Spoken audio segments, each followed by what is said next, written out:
आजकल जो पतियों का सिचुएशन है, वह पति जो है वह डरा हुआ है। उसको ये लगता है कि कब कहीं कोई जो है अनबन होगी पत्नी में और घटना हो जाएगी, क्योंकि लगातार जिस तरीके से ये घटनाएं हो रही हैं तो कहीं ना कहीं समाज में इसका जो है गलत प्रभाव दोस्तों पड़ रहा है।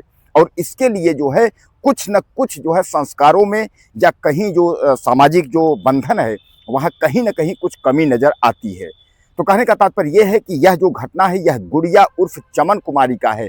गुड़िया उर्फ चमन कुमारी की शादी जो है 10 साल पहले विजय चौहान के साथ हुई थी और विजय चौहान गुड़िया उर्फ चमन कुमारी को लेकर के मुंबई के नाला सोपारा में जो है रहता था और 10 साल से हालांकि शादी हुई थी, एक बच्चा भी 7 महीने का है, लेकिन इन दोनों में जो है अनबन होती थी।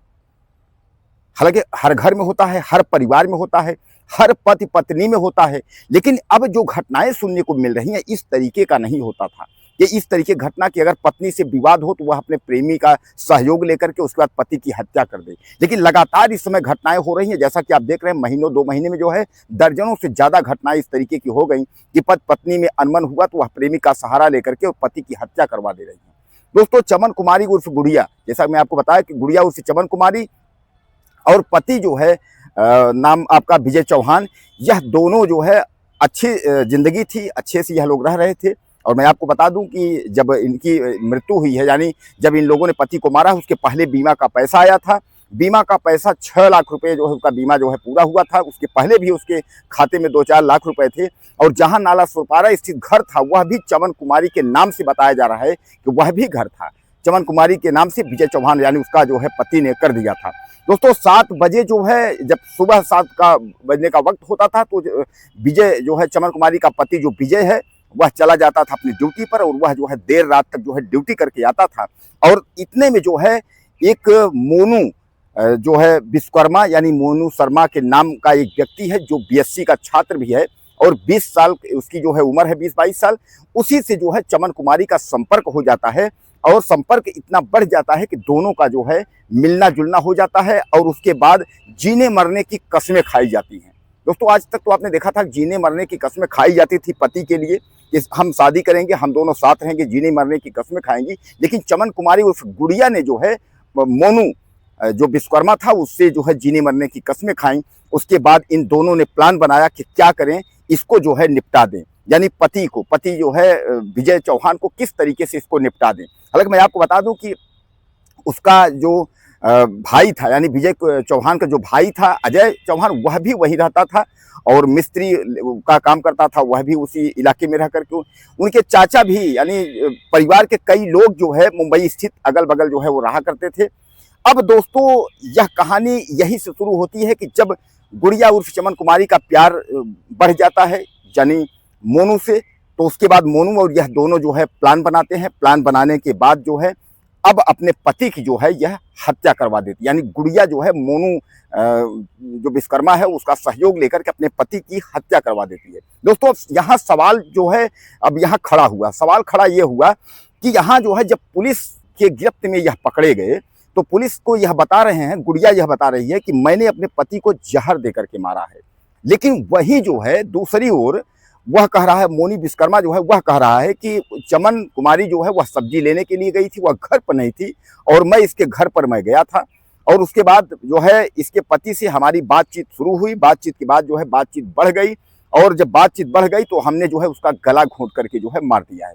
यानी पुलिस अब खंगालने में लगी है कि उसकी हत्या यानी विजय चौहान की हत्या की किसने है, मोनू विश्वकर्मा ने की है या जो है पत्नी चमन कुमारी उस गुड़िया ने की है या इन दोनों ने मिलकर के की है। हालांकि मैं आपको बता दूं कि उसके बाद मारने के बाद गुड़िया ने अपना दिमाग लगाया चमन कुमारी ने। उसके बाद उसका जो मोबाइल का जो सिम था वह अपने मोबाइल में लगा ली क्योंकि उसको पैसे की ज़रूरत थी और पैसा उसका जो ट्रांजैक्शन लेना था ओटीपी के माध्यम से तो उसको मिलना था और उसी ओटीपी के माध्यम से यह दोनों पकड़े गए क्योंकि यह दोनों फरार हो गए मारने के बाद। तो मारने के बाद यह दफनाए। अब दोस्तों, दफनाने का सिलसिला कैसे हुआ, किसने जो है एक मिस्त्री को बुलाया और कहा कि आप आ जाइए और हमको जो है एक टंकी जो है बनवाना है, घर के अंदर एक टंकी बनवाना है। और उसके बाद जब बुलाते हैं घर में टंकी बनवाने के लिए तो वह उसी को बुलाती है यानी जो है उसका जो भाई है यानी विजय का जो भाई अजय है उसी को बुलाते हैं और अजय जो है आता है। उसके बाद गड्ढा जो है खुदवाती है अपने उसके नीचे और गड्ढे में जो है उसके शव को जो है उसकी मिट्टी को जो है विजय की मिट्टी को दफना देते हैं। दफनाने के बाद टाइल्स वाले के यहाँ जाते हैं, टाइल्स ले आते हैं और टाइल्स जो है उस पर लगा देते हैं। अब उसके बाद जो है जब इन लोगों को धीरे धीरे करके जो है अब इन लोगों को लगने लगा कि हम कहीं पकड़ न जाएं, और मैं आपको बता दूं उसके बाद लगने क्या लगा कि जो उसका जो भाई था और तमाम जो चाचेरे थे उनके जो है जब विजय का फोन जो है ऑफ आने लगा तो वह लोग परेशान होने लगे, वह लोग पता करने लगे कि आखिर विजय है कहाँ। तो एक दो बार इससे पूछने आए तो इसने जो है आनाकानी की, इसने कहा कि मुंबई की इस तरह टीम गए हैं, मुंबई के इस इलाके में गए हैं। काफ़ी इन्होंने जो है इसने हीला हवाली की। बाद में उन लोग को शक हुआ तो उन लोग जो है जब शक हुआ तो तब तक यह लोग जो है चंपत हो गए। बता रहे हैं कि इसको जो है जो गुड़िया उर्फ चमन कुमारी है, इसको समोसा खरीदते देखा गया था सीसीटीवी में, और यह दोनों चंपत हो गए जब तक एफआईआर हुआ। एफआईआर होने के बाद पहले तो एफआईआर वाले आनाकानी किए, उसके बाद काफ़ी जब दबाव बना तो पुलिस वहां पहुंची, और पुलिस पहुंचने के बाद जो है घर का जो है ताला तोड़ी। घर का पूरा जो है खंगाला, कुछ मिला नहीं, लेकिन कुछ बदबू आने लगी तो लोग जो है इस तरीके का देखे तो जमीन में कुछ टाइल्स अजीब लगी, मतलब अलग से लगी हुई थी। लोगों को शक हुआ, उस टाइल को जो है खोदे निकाले तो पता चला कि उसका शव जो है उसी में जो है दफनाया गया था, यानी बेड के नीचे जो है दफनाया गया था। दोस्तों सबसे बड़ी बात यह है कि मोनू जो विश्वकर्मा है और यह गुड़िया जो चमन कुमारी, यह दोनों जो है उसी बेड पर सुहाग रात मनाते रहे कि जिस बेड के नीचे जो है वह उसका पति जो है दफनाया था। इतना बेशर्मी और इतने, अगर आप सुनेंगे, इतना दिल पर पत्थर रख करके आप समझ लीजिए कि एक हैवान तरीके से जो है यह पत्नी और यह प्रेमी, आप समझ लीजिए कि उस अपने पति को मार करके और उसी जमीन के नीचे गाड़ दिया है और उसी के ऊपर बेड करके जो है उसी पर रंगरेलियां इन लोगों की मन रही है। और एक दिन नहीं, इन लोगों की हफ्तों रंगरेलियां बनी है, यानी हफ्तों तक इन्होंने अय्यासी की है उसी बेड पर जहां पति गाड़ा हुआ है, और उसी बेड पर ये लोग सुहाग रात मना रहे हैं। दोस्तों कितने शर्म की बात है। हालांकि मैं आपको बता दूं पुलिस ने इसमें जो है गंभीर धाराओं में मुकदमा पंजीकृत किया है। अब जो है पकड़ी गई है चमन कुमारी, गिड़गिड़ा रही, कह रही कि मुझको जो है प्रेमी को जो है हमारे छोड़ दो, हमारे प्रेमी ने जो है कोई दोष नहीं है, मैंने जो है उसको जहर दे करके मारा है। उधर प्रेमी कह रहा है मेरी प्रेमिका को छोड़ दो और साहब इसको छोड़ दो, इसने कुछ नहीं है, मैंने उसका गला घोटा है। यानी एक दूसरे को बचाने के में लगे। वो कह रहा भैया हम अपना केस हम ले लेंगे, हम जेल चले जाएंगे, वो बचा रहे, वो कह रही है केस हम ले लेंगे, वो बचा रहे। ये आपने देखा दोस्तों, इतना प्यार पति पत्नी में नहीं देखा होगा जितना ये दोनों दरिंदे जो प्रेमी प्रेमिका मिल करके और उस पति की ही, अपने पति की हत्या कर दी।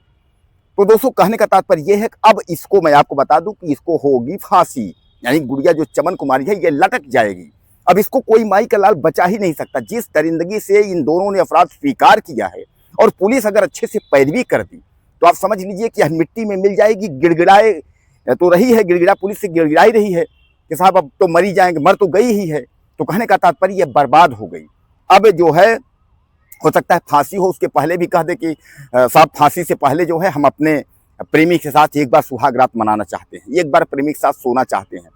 तमाम क्या कर सकते हैं ऐसी औरतों को, आप क्या कर सकते हैं, क्या कह सकते हैं, कुछ भी कर सकती है। जो अपने 10 साल के रिश्ते में एक बच्चा पैदा हुआ, इतना उसने कमाया, उसने जो है वहाँ नाला सुपारा का घर जो है उसके नाम से कर दिया, और उसने उसको छोड़ करके दूसरे जो है मोनू विश्वकर्मा यानी दूसरे व्यक्ति को वह फंसा करके प्रेमी बना करके अपने पति की हत्या करवा सकती है, वह कुछ भी कर सकती है दोस्तों। तो बहरहाल दोस्तों यह जो है यह दरिंदी औरत के जो है बारे में आपका क्या राय है। आपको अगर कुछ कहना हो तो मुझे ज़्यादा से ज़्यादा मैसेज करें और चैनल को सब्सक्राइब करें। अगले वीडियो में फिर मिलते हैं।